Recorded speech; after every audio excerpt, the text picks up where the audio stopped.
رحمۃ اللہ وبرکاتہ۔ آج کچھ زیادہ ہی سست ہو گئے ہو تو اللہ تبارک و تعالیٰ کا فرمان ہے وَإِذَا حُيِّيتُم بِتَحِيَّةٍ فَحَيُّوا بِأَحْسَنَ مِنْهَا أَوْ رُدُّوهَا کہ جب کوئی سلام کرے تو جس انداز میں سلام کیا گیا اس سے اچھے انداز میں جواب دینا ہے۔ تو یقیناً ہماری کوشش ہر جگہ ہمیشہ یہی ہونی چاہیے کہ جب بھی کوئی سلام کرے تو اس سے بہتر انداز میں، اس سے اچھے انداز میں ہمیں سلام کا جواب دینا ہے۔ میں دوبارہ سلام کرتا ہوں، السلام علیکم ورحمۃ اللہ وبرکاتہ۔ الحمدللہ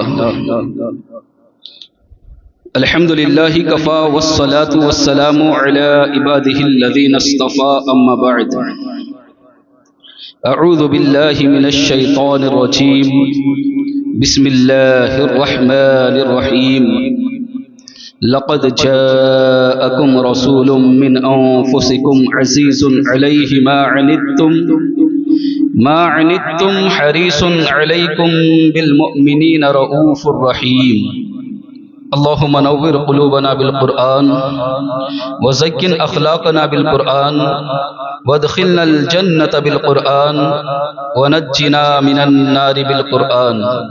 ربنا افتح بيننا وبين قومنا بالحق وأنت خير الفاتحين۔ صدق الله العظيم وصدق رسوله النبي الأمين الكريم ونحن على ذلك لمن الشاهدين والشاكرين والحمد لله رب العالمين۔ بادئ توحید کے متوالو، غوث اعظم کے جانثارو، آئیے کچھ عرض معروض سے قبل ہم اور آپ مل کر آقا انعامدار، مدینے کے تاجدار، امت کے غمخوار، شاہوں کے تاج، آقاؤں کے آقا، ہم غلاموں کے محسن، یتیموں کے سہارا، بے آسروں کے آسرا، بے خانماؤں کے ماوا، غریبوں کے محب، مسکینوں کے ساتھی، مساوات کے حامی، صدق کا منبع، صبر کا معدن، خاک ساری کا نمونہ، اولین انسان، محبوب ذیشان، مومن کا ایمان، صبح کائنات کے شمس الضحیٰ، شام کائنات کے بدر الدجا، محمد عربی روح فدا صلی اللہ تعالی علیہ وسلم کی بارگاہ میں جس طرح سے میں پڑھاتا ہوں میرے ساتھ مل کر پڑھیے، الصلاۃ والسلام علیک یا رسول اللہ، الصلاۃ والسلام علیک یا حبیب اللہ، الصلاۃ والسلام علیک یا نبی اللہ صلی اللہ تعالی علیہ وسلم۔ برادران ملت اسلامیہ، آج تیسری محفل ہے جس میں آج ہم اللہ کے رسول تاجدار مدینہ صلی اللہ تعالی علیہ وسلم کی زندگی کے بارے میں کچھ باتیں سماعت کریں گے۔ یقیناً آقا علیہ الصلوۃ والسلام کا بے پناہ احسان ہے ہم پر کہ اللہ کے رسول تاجدار مدینہ صلی اللہ علیہ وسلم نے ہمارا بہت خیال کیا ہے، ہمارا بہت خیال رکھا ہے۔ تو جب آپ کا تذکرہ ہو، آپ کا ذکر ہو تو ہم صرف بیٹھے نہ رہے، خاموش نہ رہے، بلکہ جب بھی آپ کا تذکرہ ہو تو ضرور آپ کے تعلق سے کوئی اچھی بات سنے تو سبحان اللہ کہہ دیا کر۔ سبحان اللہ کہنے میں فائدہ آپ کا ہوگا، نیکیاں آپ کو ملے گی۔ میں ان مقررین میں سے بھی نہیں ہوں، آپ جانتے ہو کہ بار بار ہاتھ کا اشارہ کر کے یا بار بار بلواؤں سبحان اللہ بولو، اس لیے کہ میں چاہتا ہوں کہ آپ خود اپنی مرضی سے، اپنی طبیعت سے سبحان اللہ کہیں، کیونکہ میں اپنے گھر کی کوئی فضیلت بیان نہیں کرتا ہوں۔ کوئی بھی مقرر جو ہوتا ہے وہ اپنے گھر کی فضیلت تو نہیں بیان کرتا ہے، اپنے باپ دادا کی فضیلت تو نہیں بیان کرتا ہے، رسول پاک کی فضیلت بیان کرتا ہے۔ تو جس کی شان جتنی بلند ہے تو پھر خوشی کا اظہار بھی اتنا زور سے ہونا چاہیے، اتنی بلند آواز میں ہونا چاہیے۔ خاموشی سے ذکر سنا تو کیا سنا، آپ سے گزارش ہے کہ جب بھی کوئی ایسی بات اچھی لگے تو خاموش نہ رہا کرے، بلکہ زور سے سبحان اللہ کہا کرے۔ اس سے ایک فائدہ یہ ہوتا ہے ہمارے لیے کہ ہم کو سمجھ میں آتا ہے کہ بات آپ کو سمجھ میں آ رہی ہے، ورنہ کبھی کبھی ایسا لگتا ہے کہ سب بونس چلا گیا، سب اوپر سے جا رہا ہے، کچھ سمجھ میں نہیں آ رہا ہے، سب خاموش بیٹھ کر سنتے ہیں تو ایسا لگتا ہے اوپر سے جا رہا ہے، تو ایسا بھی نہیں ہونا چاہیے۔ تو جب بھی کوئی اچھی بات، کوئی بات پسند آئے تو سبحان اللہ، ماشاء اللہ، بے شک، یہ ان جملوں سے جو ہیں خیر و برکت حاصل کی جائے۔ میں نے جس آیت کریمہ کی تلاوت کرنے کا شرف حاصل کیا، یہ آیت اللہ کے رسول تاجدار مدینہ صلی اللہ تعالی علیہ وسلم کی شان اور عظمت کو اس طرح سے ظاہر فرماتی ہے کہ آقا علیہ الصلوۃ والسلام اپنی امت سے بے انتہا محبت کرتے ہیں، اپنی امت کا بڑا خیال رکھتے ہیں، اپنے امت سے بڑا پیار کرتے ہیں، اپنی امت پر بڑی شفقت کرتے ہیں۔ ابھی آپ نے سنا کہ نعت کے اندر اعلیٰ حضرت فاضل بریلوی کا وہ شعر کہ ان کے سوا رضا کوئی حامی نہیں جہاں، ان کے سوا رضا کوئی حامی نہیں جہاں، یعنی کیا مطلب؟ حامی کا مطلب ہوتا ہے مددگار۔ ان کے سوا، آقا کے سوا، اے رضا جہاں پر کوئی حامی نہیں ہوگا، کوئی مددگار نہیں ہوگا، وہ کون سا مقام ہوگا؟ وہ میدان محشر ہوگا۔ ان کے سوا رضا کوئی حامی نہیں جہاں، گزرا کرے پدر پہ پسر کو خبر نہ ہو۔ وہاں تو حال یہ ہوگا کہ بیٹے پر گزرے گی باپ کو خبر نہیں ہوگی، باپ پہ گزرے گی بیٹے کو خبر نہیں ہوگی۔ برادران ملت اسلامیہ، وہاں حمایت کرنے والے اگر کوئی ہیں تو میرے آقا علیہ الصلوۃ والسلام۔ جب اللہ کے رسول صلی اللہ علیہ وسلم ہماری حمایت کرنے والے اور ہماری مدد کرنے والے ایسے ہیں جو انہوں نے دنیا میں بھی مدد کی اور آخرت میں بھی مدد کریں گے انشاءاللہ، تو یقیناً آپ سوچیں کہ ان کا مقام کتنا بلند و بالا ہوگا۔ اللہ کے رسول تاجدار مدینہ صلی اللہ تعالی علیہ وسلم کے تعلق سے اللہ تبارک و تعالیٰ نے اس آیت میں فرمایا لقد جاءکم رسول، تحقیق کہ آیا تمہارے پاس عزت والا رسول، عزت والا رسول۔ رسول کہاں؟ اللہ تبارک و تعالیٰ یہاں صرف رسول کہاں جاتا یا الف لام کے ساتھ الرسول کہاں جاتا؟ تب بھی کیونکہ رسول سے بڑھ کر عزت والا اور کون ہوگا دنیا کے اندر؟ اللہ تبارک و تعالیٰ کے بعد جو ہے اگر سب سے زیادہ عزتوں کے حامل کوئی ہیں تو رسولان اعظام۔ تو اگر اللہ صرف رسول کہہ دیتا تب بھی کافی تھا، صرف رسول کہہ کر کہتا تب بھی کافی تھا، لیکن اللہ تبارک و تعالیٰ نے اس آیت میں رسول کہاں تنوین لائے، دو پیش لائے۔ تنوین یہ نکرہ کی تنوین ہے عربی گرامر کے حساب سے، اس کا مطلب ہوگا کہ ہم نے تحقیق کے آپ کے پاس عزت والا رسول آیا۔ گویا اللہ تبارک و تعالیٰ یہ بتا رہا ہے کہ اے میرے بندو، جس رسول کو بھیج رہا ہوں ان کی عظمت بہت بلند و بالا ہے، ان کی رفعت بہت عظیم ہے، وہ اتنی عظیم ہے، ان کی عظمت اتنی بڑی ہے اور ان کی رفعت اتنی بلند ہے کہ ان کو عزت والا کوئی اور نہیں بلکہ میں خود ان کو عزت والا کہہ کر پکار رہا ہوں۔ ان کو عزت دینے والا میں ہوں، ان کو عظمتوں کے خزانوں سے مالا مال کرنے والا کوئی اور نہیں ہے، میں ہوں۔ تو اے میرے بندو، جسے میں عزت دیتا ہوں تو پھر تم کتنی عزت دینی چاہیے، تمہیں کتنی عزت دینی چاہیے، پھر ہمیں کتنی عزت دینی چاہیے۔ برادران ملت اسلامیہ، کچھ لوگوں نے سوچا کہ آقا علیہ الصلوۃ والسلام کے اندر عیب نکالے گی، نقص نکالے گی، اور پھر طرح طرح کی آیتوں کا سہارا لے کر اور الگ الگ باتیں، کوئی کسی نے کہا علم غیب کا انکار کیا، کسی نے حاضر و ناظر کا انکار کیا، کسی نے آقا علیہ الصلوۃ والسلام کو مر کر مٹی میں مل جانے والا کہا، کسی نے آپ کے علم کو پاگلوں کے علم سے تشبیہ دی۔ برادران ملت اسلامیہ، اس طرح سے وہ لوگ سوچ رہے تھے، وہ لوگ سمجھ رہے تھے کہ ہم آقا علیہ الصلوۃ والسلام کی عزت کو گھٹائیں گے، ہم آقا علیہ الصلوۃ والسلام کی عزت کو کم کریں گے، لیکن یاد رکھنا اللہ تبارک و تعالی جس کی عزت کو بڑھائے، دنیا کی کون سی طاقت ان کی عزت کو گھٹا سکتی ہے؟ جب آقا اللہ جن کی عزت کو بلند کر رہا ہے، جب اللہ جن کی رفعت کو بلند کر رہا ہے، تو کیا دنیا کی کوئی طاقت ہے جو ان کی عزت کو گھٹا سکتی ہے؟ برادران ملت اسلامیہ، یاد رکھنا جو نبی کی عزت کو گھٹانے کی کوشش کرے گے وہ نبی کی عزت کو گھٹا تو نہیں پائے گے بلکہ خود گھٹ جائے گے، گھٹ ہی نہیں جائے گے بلکہ مذہب اسلام سے ہٹ جائے گے، نجات سے چھٹ جائے گے۔ یاد ظاہر ہے کہ آقا علیہ السلام کی عزت جو ہے اللہ تبارک و تعالی بلند کر رہا ہے۔ خود قرآن میں ارشاد فرماتا ہے وَرَفَعْنَا لَكَ ذِكْرَكَ، اے محبوب ہم نے آپ کے ذکر کو بلند کر دیا۔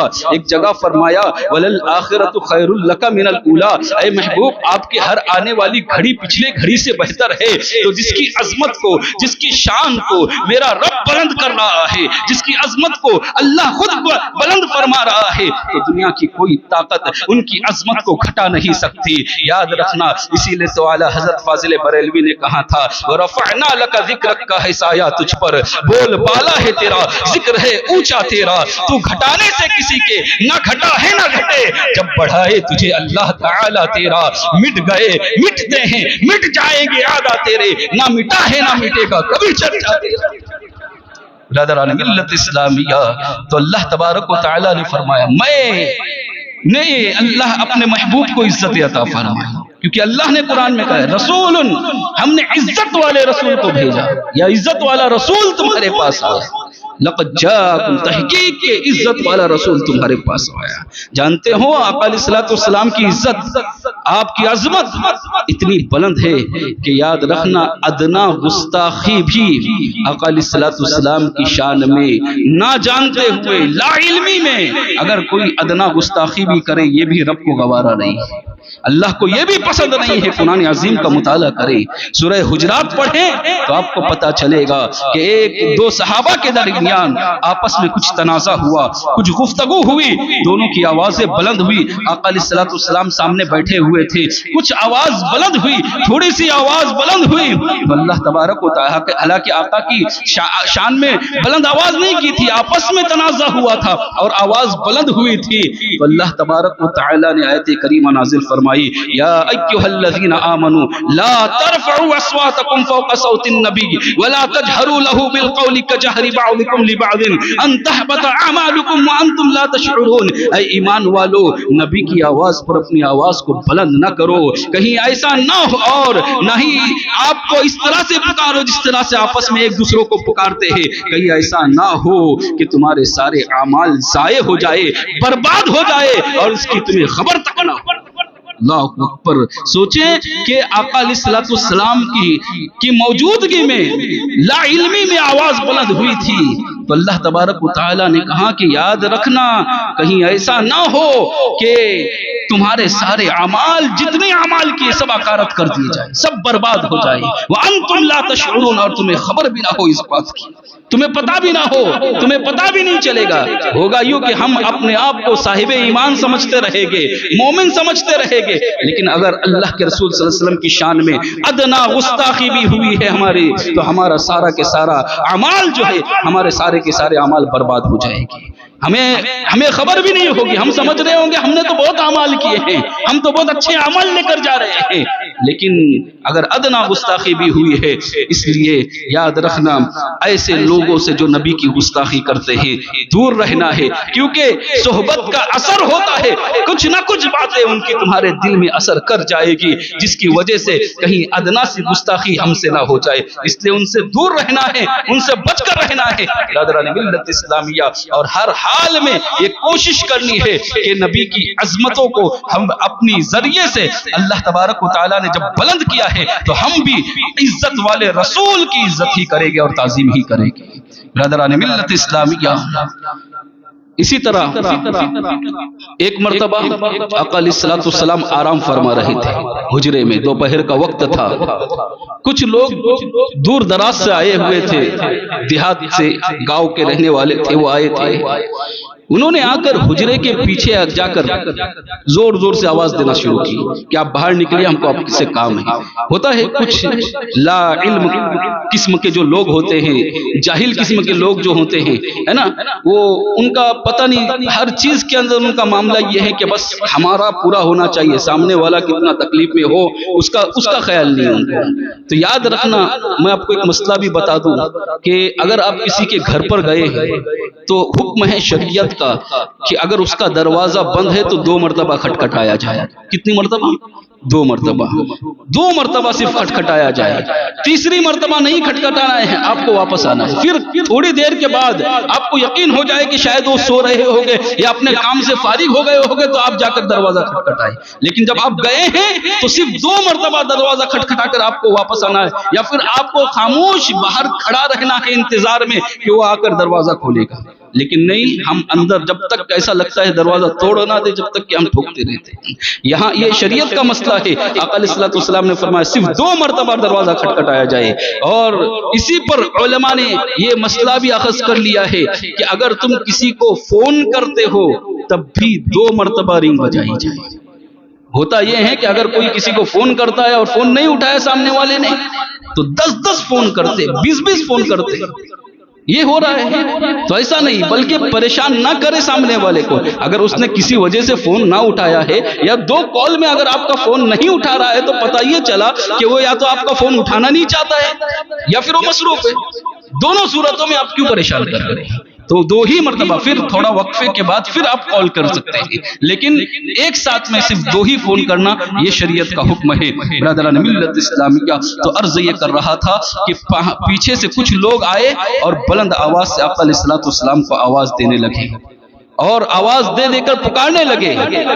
تو آقا علیہ الصلوۃ والسلام کو جب پکارا اور آقا علیہ الصلوۃ والسلام کی نیند جو ہے، آپ آرام فرما رہے تھے، آپ کے استراحت میں خلل آیا، آپ کے آرام میں خلل آیا، تو اللہ تبارک و تعالیٰ کو یہ بھی پسند نہیں آیا، یہ بھی پسند نہیں آیا. اور اللہ تبارک و تعالیٰ نے یہ آیت کریمہ نازل فرمائی. آگے کہا ان الذين يغضون اصواتهم عند رسول الله اولئك الذين امتحن الله قلوبهم للتقوى لهم مغفرة واجر عظيم ان الذين ينادونك من وراء الحجرات اكثرهم لا يعقلون.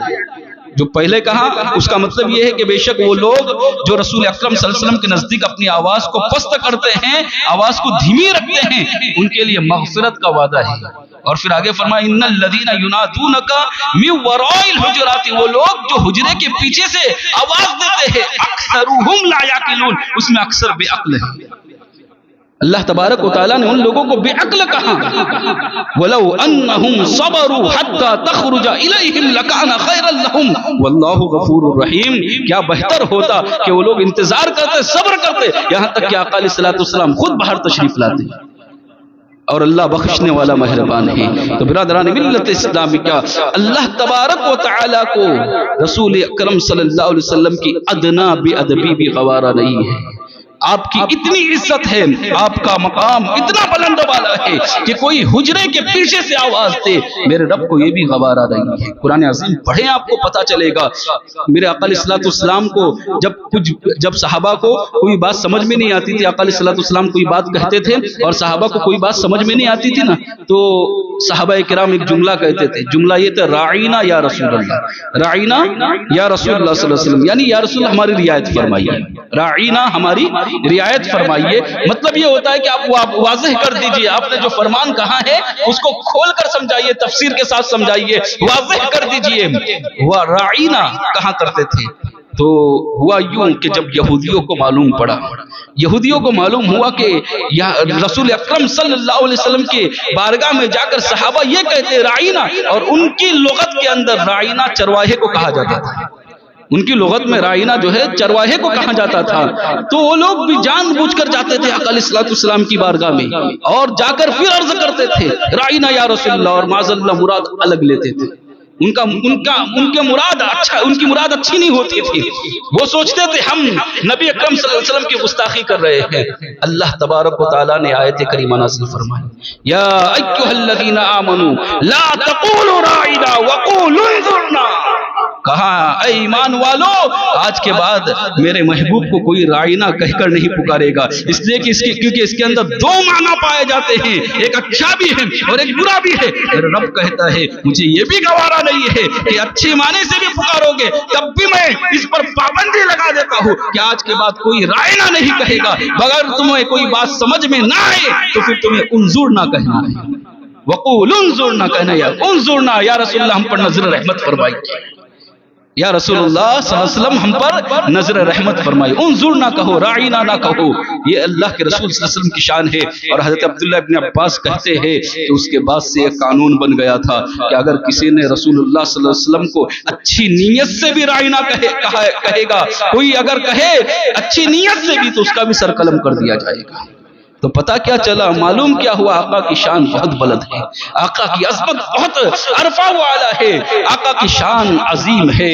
لہذا آقا کی شان میں ادنا گستاخی بھی نہیں ہونی چاہیے، نہ ادنا گستاخی کرنے والوں کا ساتھ دینا چاہیے. ہمیں ان سے دوری بنائے رکھنا چاہیے. اعلیٰ حضرت امام عشق و محبت فاضل بریلوی کہتے ہیں کہ اگر تم نبی کی شان میں کسی کو ادنا گستاخی کرتے ہوئے پاؤ، بلکہ اپنی آخری وصیت میں یہ کہا ہے کہ اگر تم نبی کی شان میں کسی کو ادنا گستاخی کرتے ہوئے پاؤ تو تمہارا کیسا ہی مقرب کیوں نہ ہو، تمہارا باپ ہی کیوں نہ ہو، تمہارا بیٹا ہی کیوں نہ ہو، تمہارا کتنا ہی قریبی رشتہ دار کیوں نہ ہو، اس کو جس طرح سے چائے سے مکھی نکال کر پھینک دیتے ہو اپنی زندگی سے، اس طرح سے نکال کر پھینک دو. کیوں؟ کیونکہ یاد رکھنا، اگر ایمان ہے تو سب کچھ ہے، ایمان نہیں تو کچھ بھی نہیں. اور میرے آقا علیہ الصلوۃ والسلام ایمان ہی نہیں ہے بلکہ جان ایمان ہے. اللہ کی سرتابہ قدم شان ہے یہ، اللہ کی سرتابہ قدم شان ہے یہ. انسان ہی انسان، وہ انسان ہے یہ. قرآن تو ایمان بتاتا ہے انہیں، اور ایمان یہ کہتا ہے میری جان ہے یہ. برادران ملت اسلامیہ، تو آقا علیہ الصلوۃ والسلام کی شان، آپ کی رفعت، آپ کی عظمت بہت بلند و بالا ہے. اللہ تبارک و تعالیٰ نے فرمایا لقد جاءکم، تحقیق کہ تمہارے پاس آیا عزت والا رسول، رسول عزت والا رسول. لقد جاءکم رسول، لقد جاءکم رسول من انفسکم، تمہیں میں سے ایک رسول آیا. عزیز علیہ ما عنتم، غور کرنا آگے والے جملے پر. کہاں جن کو تمہارا مشقت میں پڑنا ان کو گراں گزرتا ہے. تم مشقت میں پڑ جاؤ، تم تکلیف میں پڑ جاؤ، تم پریشان ہو جاؤ تو گراں ان پر گزرتا ہے. یعنی ہم سے محبت بتا رہے ہیں، یہ اللہ کہہ رہا ہے کہ ہم نے جو رسول بھیجا ہے، عزت والا رسول جو بھیجا ہے، اس کی شان یہ ہے کہ مصیبت تم پر آتی ہے محسوس وہ کرتے ہیں، تکلیف تم کو پہنچتی ہے. اسی لیے آقا علیہ الصلوۃ والسلام نے فرمایا کہ میری امت کو اگر کانٹا بھی چبھتا ہے تو اللہ اس کے گناہ کو معاف فرما دیتا ہے. اگر امت کو کانٹا بھی چھپ جائے تو اللہ تبارک و تعالیٰ اس کے گناہ معاف فرماتا ہے. تو گویا یہ نبی کے صدقے میں ملا ہے ہمیں کہ اگر ہمیں کانٹا چبھے اور اس سے درد ہو تو اللہ تبارک و تعالیٰ، کیونکہ ان پر گراں گزرتا ہے، ہمارا مشقت میں پڑ جانا، ہمارا تکلیف میں پڑ جانا نبی پر گراں گزرتا ہے. وہ بے چین ہوتے ہیں. امت اگر پریشان ہو تو بے قرار وہ ہوتے ہیں، امت اگر بے چین ہو تو پریشان آقا ہوتے ہیں. یہ قرآن کہہ رہا ہے تمہارا مشقت میں پڑنا ان پر گراں گزرتا ہے. یہاں ایک قابل توجہ بات بتاؤ، گراں کس پر گزرتا ہے؟ بے چین کون ہوتا ہے؟ بے چین کون ہوتا ہے؟ بے قرار کون ہوتا ہے؟ گراں کس پر گزرتا ہے؟ آپ کو ماننا پڑے گا کہ بے چین اور بے قرار وہی ہوتا ہے جو باخبر ہوتا ہے. جو باخبر ہوتا ہے وہی بے چین و بے قرار ہوتا ہے. ایک مثال کے طور پر میں آپ کو سمجھاؤں، آسان کر کے سمجھاتا ہوں. اللہ نہ کرے، صرف ایک مثال دے رہا ہوں، اس محفل میں نہیں بلکہ اس محفل کے باہر کوئی اور میں اللہ نہ کرے، میں صرف ایک مثال کے ذریعے سمجھا رہا ہوں. کوئی اور کہیں پر ایک شخص بیٹھا ہوا ہے اور اس کے بیٹے کا ایکسیڈنٹ ہو جائے گا. وہ یہاں پر کہیں بیٹھا ہوا ہے اور اس کا بیٹا جو ہے وہ ممبئی میں ہے، وہاں پر ایکسیڈنٹ ہوا. اس کی حالت بڑی نازک ہے، وہ بڑا پریشان ہے اور زخم سے چور چور ہے، اور یہاں پر باپ کو خبر نہیں ہے. باپ پریشان ہوگا؟ بتاؤ نا، باپ پریشان ہوگا؟ باپ کو خبر ہی نہیں ہے. تو خبر ہونا، یہ پریشان ہونے کے لیے، بے چین ہونے کے لیے، بے قرار ہونے کے لیے، غیرہ گزرنے کے لیے خبر ہونا ضروری ہے، باخبر ہونا ضروری ہے.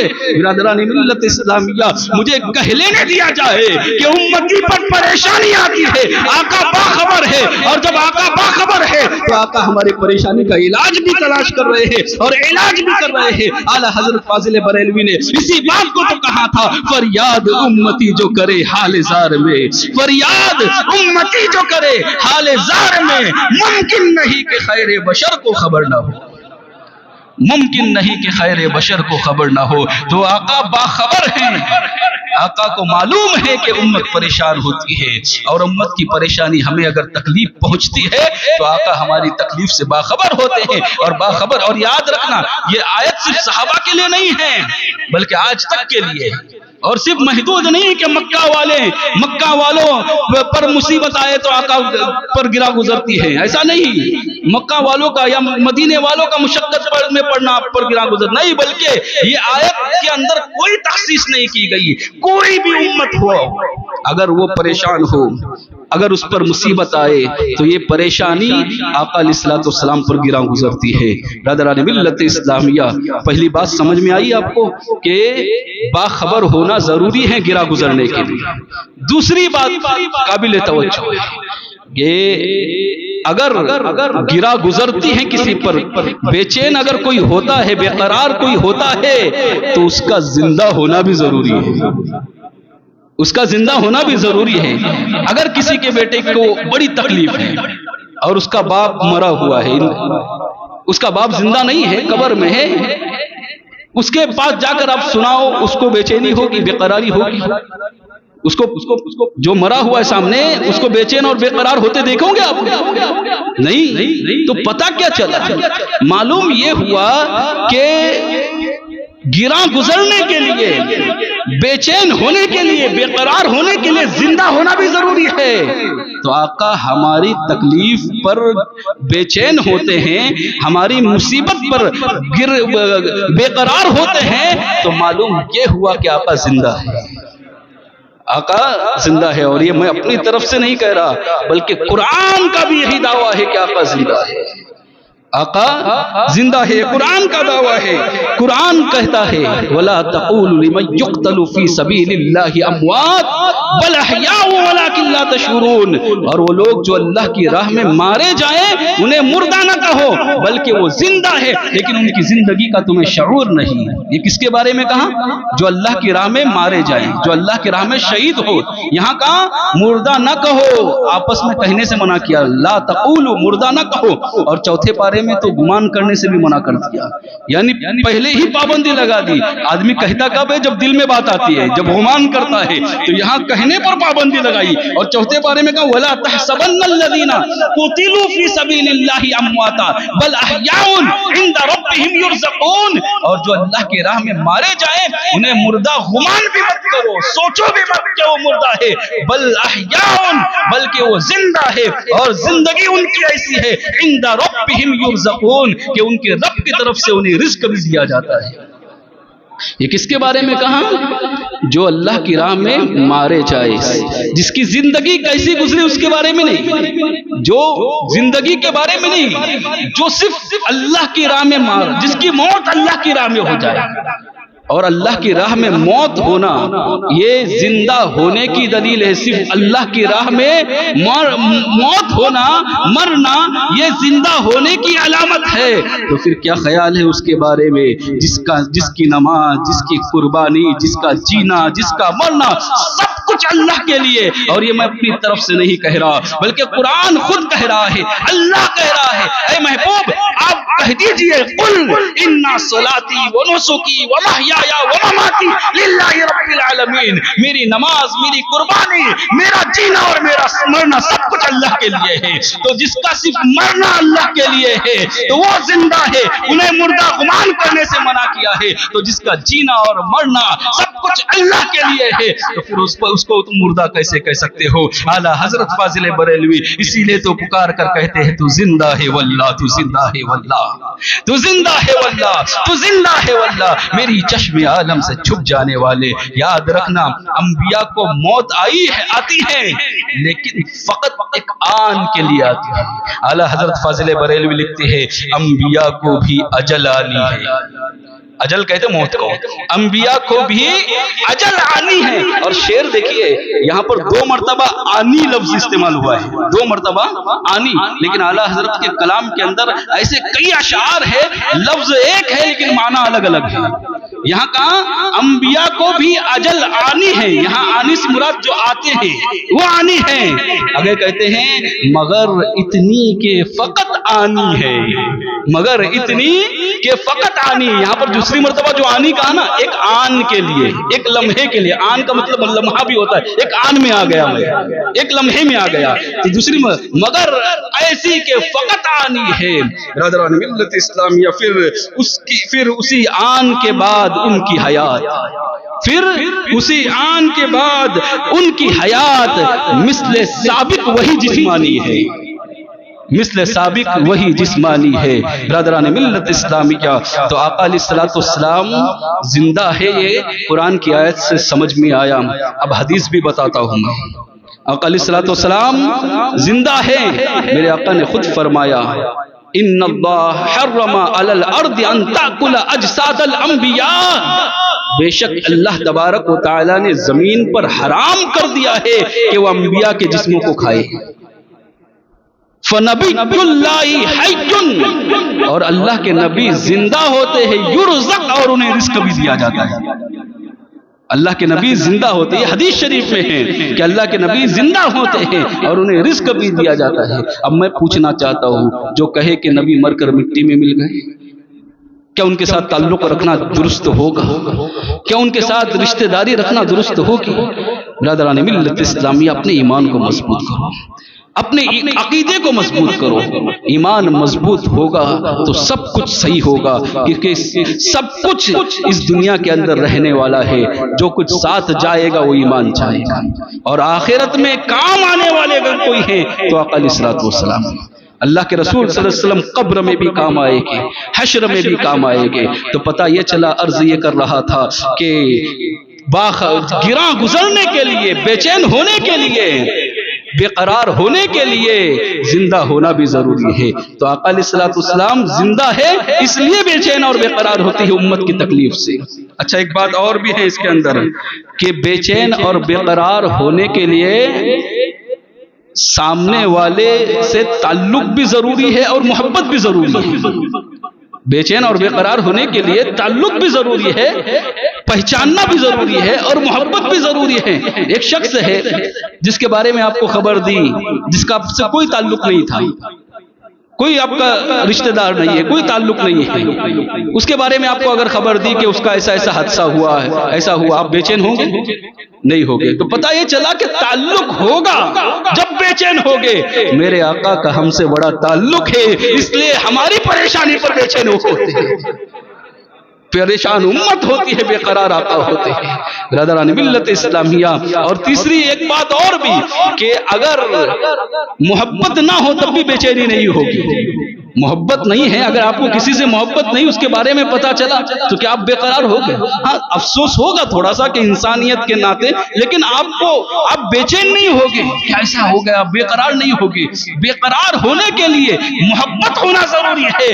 میرے آقا اپنی امت سے بڑی محبت کرتے ہیں، اس لیے امت پر تکلیف آتی ہے اور آقا بے چین و بے قرار ہوتے ہیں.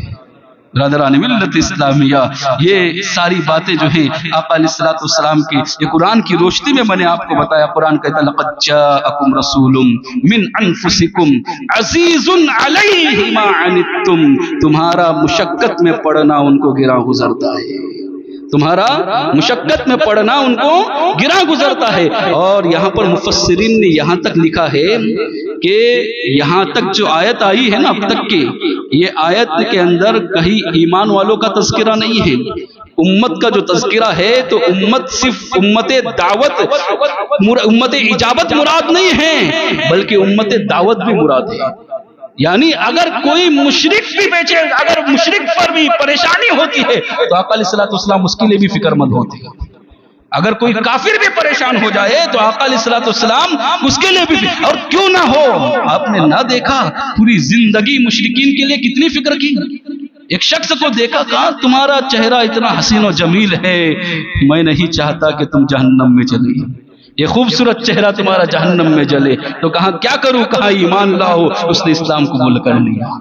برادران ملت اسلامی، کیا یہ تڑپ ہی تو تھی کہ اتنا حسین چہرہ ہے، حالانکہ وہ مشرک تھا، کافر تھا، لیکن آقا علیہ السلام کیا فرما رہے، میں نہیں چاہتا، میں بے قرار ہوں، میں بے چین ہوں، میں نہیں چاہتا کہ یہ خوبصورت چہرہ جہنم میں جلے، اس لیے تمہیں اسلام قبول کرنا چاہیے۔ اس نے اسلام قبول کر لیا۔ برادران ملت اسلامیہ، آقا علیہ السلام مشرکین کے پاس جا کر، کافروں کے پاس جا کر اپنی باتیں سناتے تھے اور اپنا درد ان سے بیان کرتے تھے اور کہتے تھے ایمان لاؤ، اس لیے کہ آقا علیہ السلام چاہتے تھے کوئی بھی جہنم میں نہ جلے۔ آقا علیہ السلام چاہتے تھے کہ کوئی بھی ایسا نہ ہو جسے جہنم میں داخل کر دیا جائے۔ یہی وجہ ہے کہ لوگ جو ہے یہاں تک کہ اپنے کانوں میں انگلی ٹھونس لیتے تھے، کہتے تھے تمہاری بات نہیں سننی ہے، تمہاری آواز جس کے کان تک جاتی ہے وہ مدہوش ہو کر رہ جاتا ہے، وہ آپ ہی کا بن کر رہ جاتا ہے۔ کانوں میں انگلی رکھتے تھے۔ آقا علیہ السلام وہیں پر کھڑے رہتے تھے کہ کبھی تھک ہار کر کان سے انگلی نکالے گا اور میں اپنی بات سناؤں گا اور اس کو دامن اسلام میں لے آؤں گا۔ کتنی فکر تھی مشرکین کی بھی۔ برادران ملت اسلامیہ، یہ محبت ہی تھی، بے چینی اور بے قراری ہی تھی آقا علیہ السلام کی۔ یہاں تک کہ سب کے بارے میں کہا کہ عزیز علیہ ما عنتم، اب خاص مومنین کے لیے آیا، اب جو ہے خاص مومنین کے لیے آیا۔ عزیز علیہ ما عنتم، آگے کہا حریص علیکم بالمؤمنین، وہ مومنین پر، وہ تم پر حریص علیکم۔ حریص سمجھتے ہو آپ، انسان بھی حریص ہوتا ہے، لالچی ہوتا ہے انسان حریص ہوتا ہے، لیکن یاد رکھنا انسان اپنے معاملے میں حریص ہوتا ہے۔ انسان حریص ہوتا ہے، ایک گاڑی آئی تو 2 گاڑی ہونا چاہیے، 2 آئے تو 4 ہونا چاہیے، ایک جگہ سے انکم کا ذریعہ بننا ہے، دوسری جگہ سے بھی بننا چاہیے، ایک گھر لے لیا دوسرا بھی لینا ہے، ایک فلیٹ لے لیا دوسرا، ایک زمین لی دوسری بھی لینی ہے۔ یہ کس کے لیے حریص ہے؟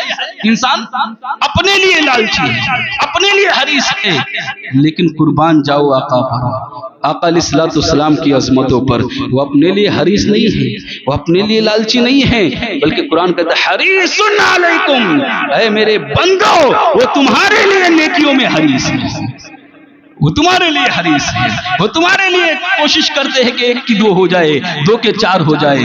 میرے آقا علیہ السلام ہمیشہ دعا کرتے تھے، یا اللہ میری امت کو اجر عطا فرما، یا اللہ میری امت کو اجر عطا فرما، یا اللہ میری امت کو اجر عطا فرما۔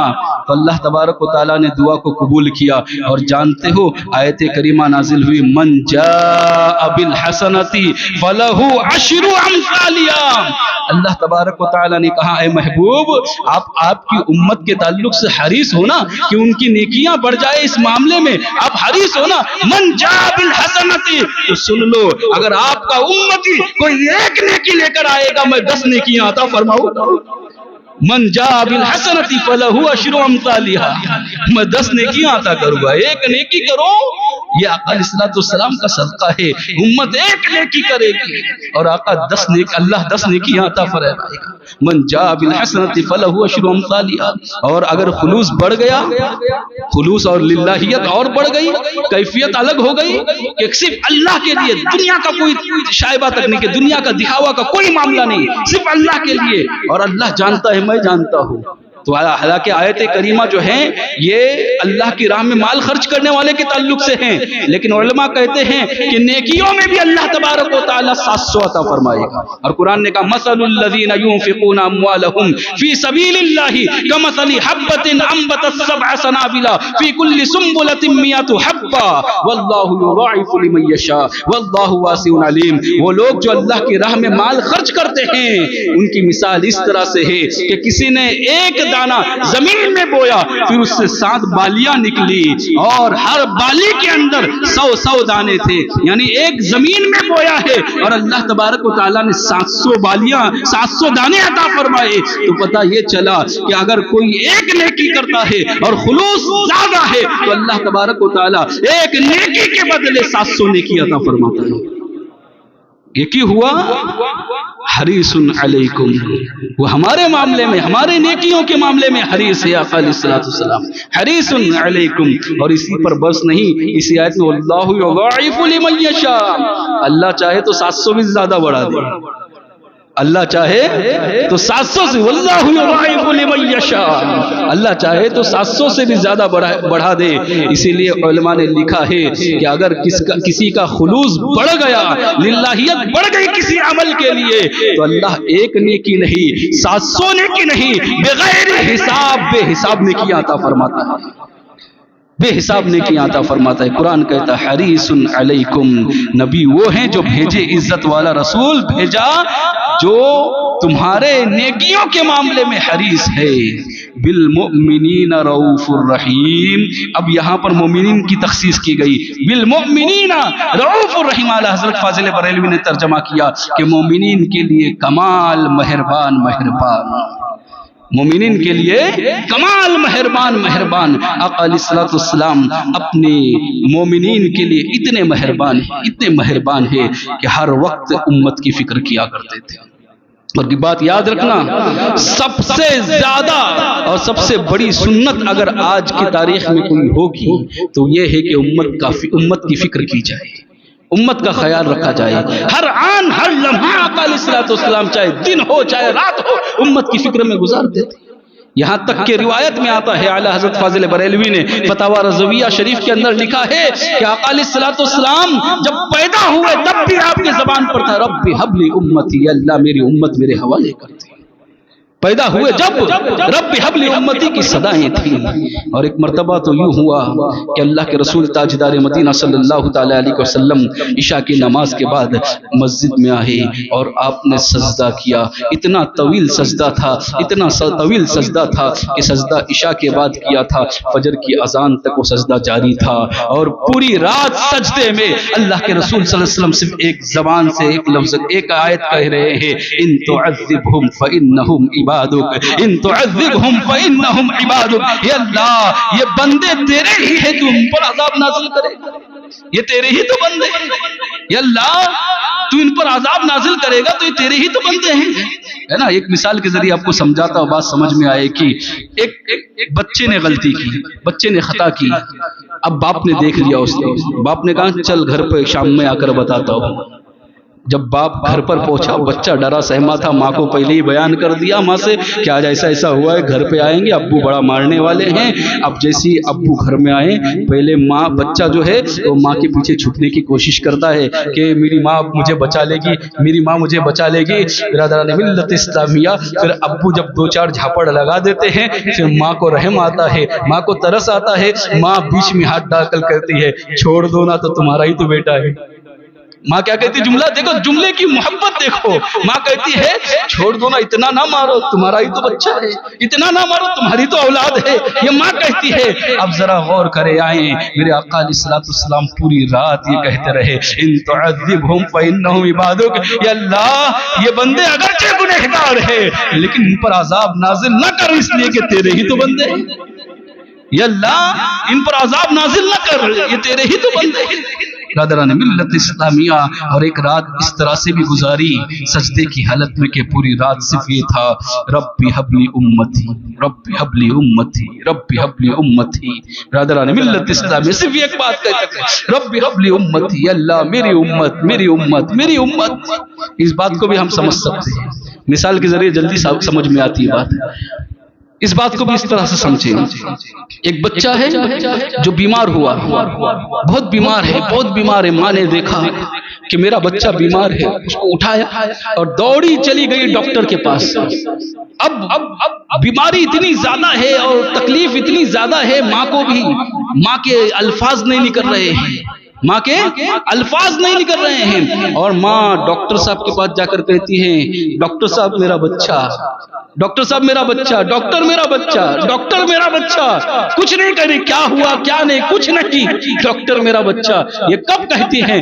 جب محبت بہت زیادہ ہوتی ہے، شفقت بہت زیادہ ہوتی ہے، اور محبت جب آپے سے باہر ہو جاتی ہے، جب ماں سے اس طرح کے جملے نکلتے ہیں، آگے کے جملے نہیں نکل پا رہے ہیں، صرف ڈاکٹر میرا بچہ، ڈاکٹر میرا بچہ۔ بچہ اس طرح کہہ کر ماں پکارتی ہے. اب آؤ ذرا سوچو, آقا سجدے میں ہے اور ہم سے کتنا پیار کر رہے ہیں, ہم سے کتنی الفت کر رہے ہیں. وہ سجدے میں جا کر زبان پر اگر کچھ جاری ہے تو ربی حب لی امتی, یا اللہ میری امت, یا اللہ میری امت, یا اللہ میری امت. آگے کچھ نہیں نکل رہا ہے. اس کو آسان نہ سمجھو.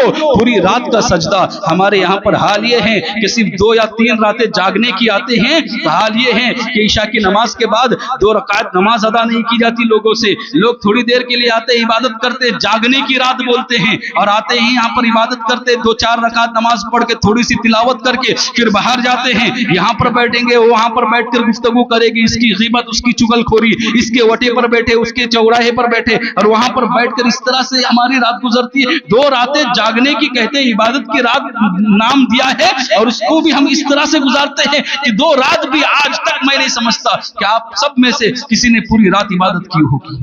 کوئی نہیں ہے جو پوری رات عبادت کرے. میرے آقا پوری رات عبادت کر رہے ہیں, سجدے میں گزار رہے ہیں. 10 منٹ سجدہ کر کے دیکھو, کمر ٹھکانے آ جائیں گی, کمر کا درد پتہ چلے گا کہ 10 منٹ کا سجدہ کتنا طویل ہوتا ہے. آقا علیہ الصلوۃ والسلام امت سے کتنا پیار کر رہے ہیں کہ پوری رات سجدے میں گزار کر رب حب لی امتی, یا اللہ میری امت میرے حوالے کر دے, یا اللہ میری امت میرے حوالے کر دے, یا اللہ میری امت میرے حوالے کر دے. یہ آقا علیہ الصلوۃ والسلام کی محبت ہے. اور آج امت کیا کر رہی ہے؟ آج ان کا ذکر ہو رہا ہے تو گھروں میں بیٹھ کر آرام سے سو رہی ہے یا آرام سے موبائل چلا رہے ہیں. ان کے ذکر میں آنے کی توفیق تک نہیں ہوتی. یہ حال ہے ہماری قوم کا. اگر کسی ایسے پروگرام کے لیے بلایا جائے جس میں ناچ گانا ہو تو دوڑ کر آتے ہیں, جس میں بے حیائی ہو, تماشا ہو, کھیل ہو تو دوڑ کر بھاگ کر جاتے ہیں. لیکن اچھی محفلوں میں, اچھی مجلسوں میں, اللہ کے رسول کے ذکر میں آنے کی توفیق نہیں ہوتی. برادران ملت اسلامیہ, کیسے غافل ہو چکے ہیں لوگ, کیسی غفلت کی زندگی گزار رہے ہیں لوگ. وہ آقا جنہوں نے ہماری فکر کی پوری زندگی, اور ہم ہیں کہ ان کی آنکھوں کو ٹھنڈک نہیں پہنچا سکتے. میرے آقا نے فرمایا نماز میری آنکھوں کی ٹھنڈک ہے, اور ہم ہیں کہ نماز سے دور ہیں. ہم ہے کہ فجر میں سوئے ہوئے ہیں, ہم ہے کہ ظہر کو کاروبار میں یا کھانے میں گزارتے ہیں, عصر کاروبار میں گزار رہے ہیں, عشاء آتے بڑے تھکے ہوئے ہیں. موبائل دیکھنے میں کوئی تھکاوٹ محسوس نہیں ہو رہی ہے, موبائل دیکھتے ہوئے نیند نہیں آتی, لیکن نماز کا بولا جائے گا تو نیند آ جاتی ہے. برادران ملت اسلامیہ, آقا نے ہماری اتنی فکر کی اور ہم کو ان کا کوئی خیال نہیں, ہم کو ان کی کوئی فکر نہیں. اب سوچے کہ ہم کیا کر رہے ہیں. یہ جو اسلام آج آپ تک پہنچا ہے یہ اتنی آسانی کے ساتھ نہیں پہنچا. یہ ہم ناقدری اس لیے کر رہے ہیں کیونکہ ہم مسلمان کے گھر پیدا ہوئے, ہمیں اسلام کی قدر نہیں ہے, اسلام کی اہمیت کا پتہ نہیں ہے. کیوں؟ کیونکہ ہم مسلمان کے گھر پیدا ہوئے, ہمارا نام مسلمانوں والا رکھ دیا گیا, ہم سمجھتے ہیں مسلمان ہو گئے.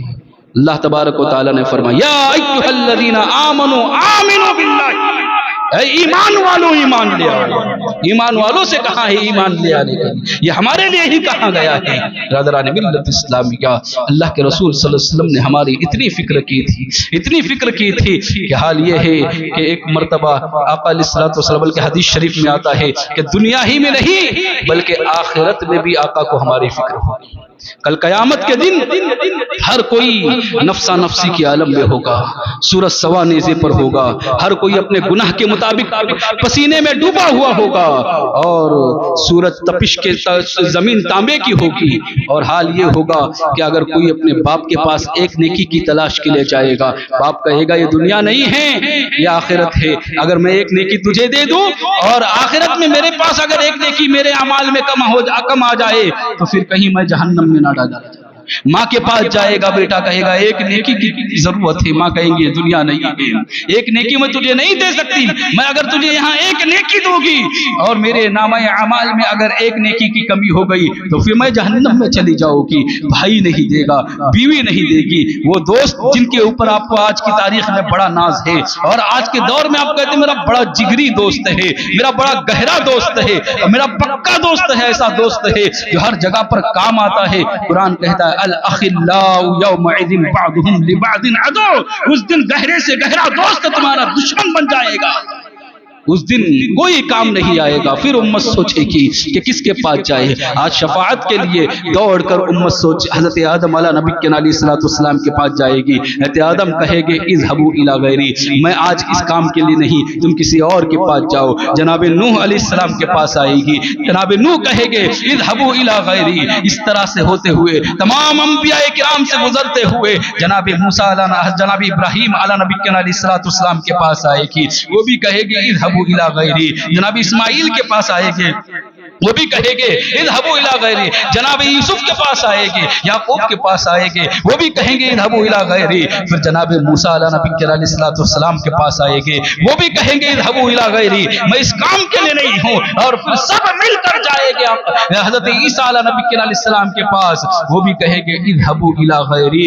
جب ہر جگہ سے پریشان ہو گئے تو پھر سب مشورہ کریں گے اب ہمارا کوئی سہارا نہیں ہے، سہارا صرف ایک بچا ہے، وہ ہے میرے آقا کی ذات. سب مل کر اللہ کے رسول تاجدار مدینہ صلی اللہ علیہ وسلم کی بارگاہ میں آئے گی. اللہ کے رسول صلی اللہ علیہ وسلم اذهبوا الی غیری نہیں کہیں گے، بلکہ فرمائیں گے انا لہا انا لہا، میں اسی کام کے لیے ہوں، میں ہی شفاعت کے لیے ہوں، میں ہی تمہاری شفاعت کرنے والا ہوں. اور یہ کہتے ہوئے اپنے سر کو سجدے میں رکھیں گے. سجدے میں رکھ کر پھر رب سے عرض کریں گے مولا تنہیں وعدہ کیا تھا وَلَسَوْفَ يُعْتِيكَ رَبُّكَ فَتَرْضَىٰ، کہ اے محبوب میں نے عن قریب میں تمہیں اتنا عطا کروں گا، اتنا عطا کروں گا کہ تم راضی ہو جاؤ گے. یا اللہ میں اس وقت تک راضی نہیں ہوگا جب تک کہ میری امت کے ایک ایک فرد کی بخشش نہ ہو جائے، جب تک کہ میرے امت کے ایک ایک فرد کی مغفرت نہ ہو جائے. یا اللہ میری امت کی بخشش کر دے، یا اللہ میری امت میرے حوالے کر دے.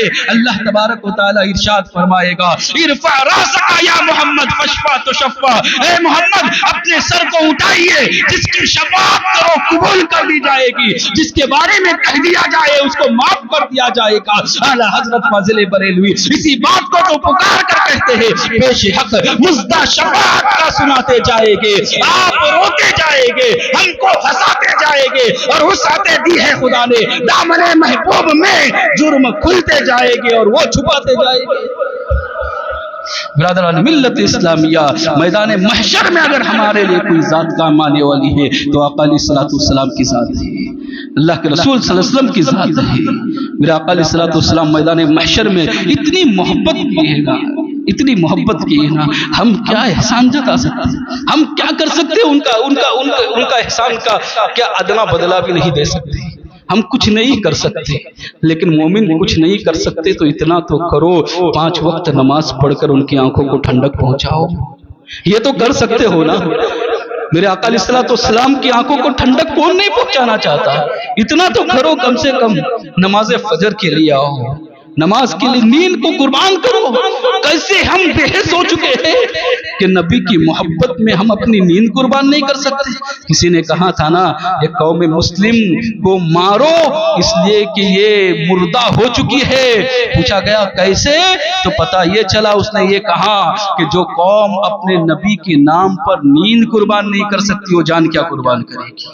کس قدر تم پر گراں صبح کی بیداری ہے، کس قدر تم پہ گراں صبح کی بیداری ہے، ہم سے کب پیار ہے نیند تمہیں پیاری ہے. برادران ملت اسلامیہ، نیند کی قربانی دینا شروع کر دو. فجر کی نماز میں آؤ، آ کر تو دیکھو، فجر کی نماز پڑھ کر تو دیکھو کتنا سکون ملتا ہے. نماز فجر کے بعد جب اپنے گھروں کو جاؤ گے تو چہرہ حشاش بشاش رہے گا، چہرے پر نور آئے گا، چہرے پر نور آئے گا. برادران ملت اسلامیہ، فجر چھوڑنے والے کے تعلق سے فرمایا گیا، اللہ کے رسول صلی اللہ علیہ وسلم نے فرمایا کہ اس کے چہرے سے نور کو ختم کر دیا جاتا ہے. فجر چھوڑنے کے والوں کو کہ چہرے سے نور کو ختم کر دیا جاتا ہے. پھر اب لگاتے رہو، یہ کریم لاؤ، وہ کریم لاؤ، یہ ٹیوب لاؤ، وہ لگاؤ، یہ لگاؤ، سفید تو بنو گے، ہے نا، کالا کلر سفید میں تبدیل تو کر لو گے لیکن نورانی چہرہ نہیں ہوگا. لیکن یاد رکھنا اگر فجر کی نماز پڑھو گے چہرہ کالا بھی رہے گا تو اللہ نور عطا فرمائے گا. لیکن فجر کی نماز پڑھنی ہو کہ آقا نے بہت ہمارے لیے کیا ہے، ہمارے لیے بے چین و بے قرار رہے ہیں ہر وقت.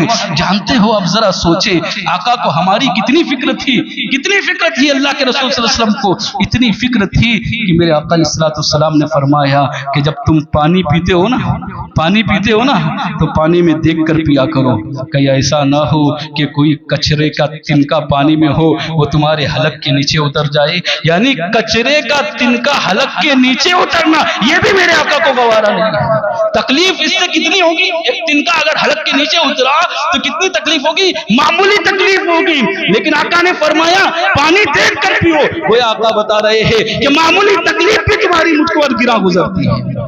عزیز علیہ ما عنتم، قرآن نے کہا نا کہ تمہارا مشقت میں پڑھنا آقا کو گرا گزرتا ہے. یہ اسی طرح سے معمولی تکلیف بھی، اب اس سے معمولی تکلیف اور کیا ہوگی. آقا علیہ السلام نے فرمایا کہ رات میں جب سونے جاؤ نا تو بسترا جھاڑ کر سویا کرو، 3 مرتبہ بسترا جھاڑو اور پھر سویا کرو. ذرا سوچو اس زمانے میں نیچے بسترا لگایا کرتے تھے، بسترے کے اندر جب کھولتے تھے بسترا تو اس کے اندر کوئی کیڑا آ جائے، کوئی موذی جانور آ جائے اور کوئی مونگا آ جائے، وہ مونگا آپ کو تکلیف دے، آپ کو کاٹے، آپ کو تکلیف بعد میں ہوگی. احساس میرے آقا کو پہلے ہوا تھا، میرے آقا کو احساس پہلے ہوا تھا. اسی لیے تو کہا نا آقا نے کہ بسترے کو جھاڑ کر پھر سویا کرو، 3 مرتبہ جھاڑ کر سویا کرو، اس لیے کہ میرے نبی کو یہ بھی گوارا نہیں ہے کہ میری امت کو کوئی مونگا کاٹے. میرے آقا علیہ السلام نے فرمایا کہ جب تم کوئی چکناہٹ والا سالن کھاؤ نا، چکناہٹ جس میں ہوتی تیل والا شوربہ ہو، ایسا سالن کھاؤ تو پھر ہاتھ کو خوب اچھی طرح سے دھو پھر سویا کرو. کیا تعلیم دی ہے، ذرا فکر تو دیکھو ہماری اور آپ کی. اتنی باریک باتیں، اگر آپ سیرت کی کتابیں اٹھا دیں نا تو آپ کو اس سے بھی اور زیادہ باریک باتیں ملے گی. اتنی باریک باتیں ہیں، اتنی باریک باتیں. کبھی آئیں پرسنل میں آپ کو بتاؤں گا میں کہ کتنی باریک باتوں پر آقا علیہ السلام نے توجہ دی ہماری. اب سوچیں کہ چکناہٹ ہمارے ہاتھ پر ہوگی اور اس چکناہٹ کی وجہ سے کوئی کیڑا آ کر ہمیں کاٹ لے گا، یہ کاٹنا بھی میرے آقا کو گوارا نہیں. کیڑا ہمیں کاٹے گا اور تکلیف اور احساس میرے آقا کو ہوگا. اس لیے فرمایا کہ ہاتھ کو اچھی طرح سے دھو. یہ فکر کی ہماری. میرے آقا علیہ السلام نے فرمایا بوڑھوں کی دیکھو کتنی فکر کی. امام سے کہا کہ میں اپنے اماموں سے کہتا ہوں کہ اپنی نمازوں کو مختصر کرے، اس لیے کہ صف میں بوڑھے بھی ہوتے ہیں ان کو پریشانی ہو.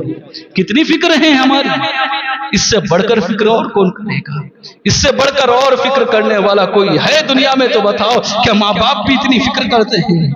برادران ملت اسلامیہ جتنی فکر آقا نے ہماری کی ہے، اللہ کے رسول نے ہماری جتنی فکر کی ہے، تو پھر جب آقا نے ہماری اتنی فکر کی تو ہمیں بھی تو چاہیے کہ ان کی تعلق سے سوچے کہ انہوں نے جو فکر کی ہے اس کا کچھ تو بدلہ دے. برادران ملت اسلامیہ اس کا بدلہ اس طرح سے ہی ہوگا کہ نماز پڑھے، اس کا بدلہ اس طرح سے ہوگا گناہوں سے اپنے آپ کو روکے رکھے، اس کا بدلہ اس طرح سے ہوگا حرام سے اپنے آپ کو بچائے.